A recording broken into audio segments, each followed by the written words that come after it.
What's going on, Credit Card Dad family? We are back again for another video. Today we're going to be talking about Capital One Spark cards, a few different versions. Alf, how are you? Always a man of few words.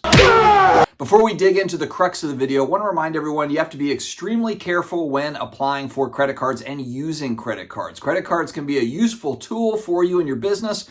They can also be a huge drag if you don't look at all the terms and conditions and know exactly what you are getting into. So make sure, depending on which company, which card, they each offer their own benefits and they all have their own drawbacks. So I want to throw that disclaimer out before we get started. All right, we'll dive right into it with the Spark Classic. So this one strikes me as more of a beginner business card. You're just kind of getting started. You're looking to build credit. And it shows here on the website that this is for folks that maybe have fair credit. So maybe you don't have the best of credit, you don't have excellent credit, and this is one to get started. A couple of nice features right off the bat is you have a $0 annual fee. You can't really argue with that one.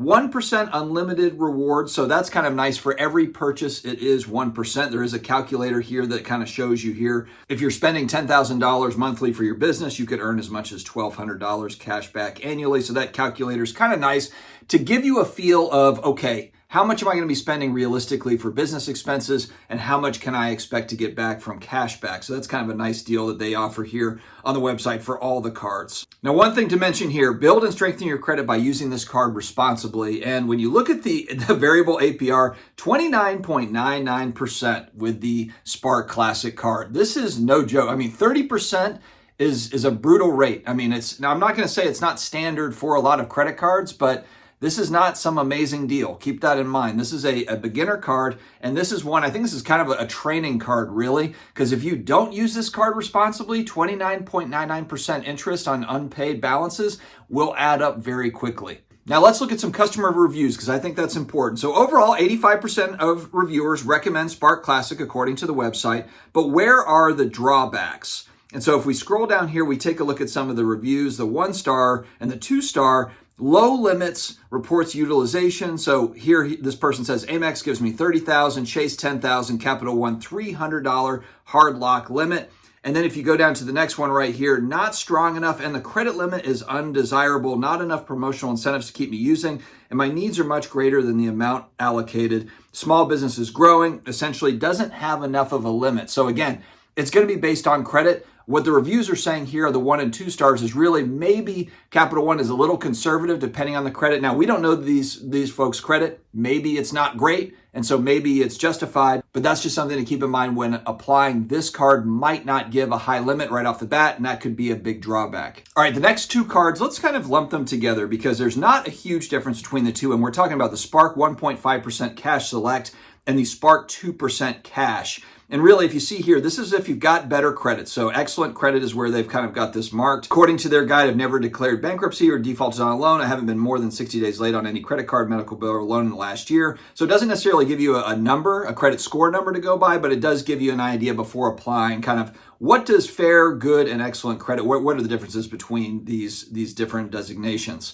So for the Spark 1.5% Cash Select, earn a $500 cash bonus when you spend $4,500 in the first 3 months. This is just a little bit higher here if we're looking at the Spark 2% Cash. The main difference I'm seeing between the two cards is 0 annual fee for the Cash Select, and there is a 0 intro for the first year, $95 after that for the Spark 2% Cash. Now the purchase rate, the APR is 25.74% for the 2% Cash, and it looks like it can vary between 17.99 and 23.99% variable APR if we're just looking kind of comparing between the two. For me, I really don't mind the $95 after the first year for the annual fee, assuming you are spending quite a bit on business expenses, that extra 0.5% between the 1.5 and 2%. For me personally, if I'm looking at the two cards, I don't mind that $95 a year. If you're putting some pretty decent volume and then paying it off on time, again, just keeping up with it. The big thing with any of these cards is that you don't want to get behind on this stuff. Ideally, for these cards and for any cards, you're not carrying a balance month over month, but you want to keep it limited to where you're really kind of staying on top of it. Now, the Venture X business card on the website, we're going to make a whole separate video on that one. But the Spark 2% Cash Plus, again, you got some more goodies. The more you spend, the more you get back. And let me also say too, all of these cards have unlimited 5% cash back on hotels and rental cars that are booked through Capital One Travel. So if you don't have a travel agency, if you don't have, you want to use something other than Priceline, you're okay working through Capital One Travel, 5% cash back is pretty nice for hotels and for rental cars.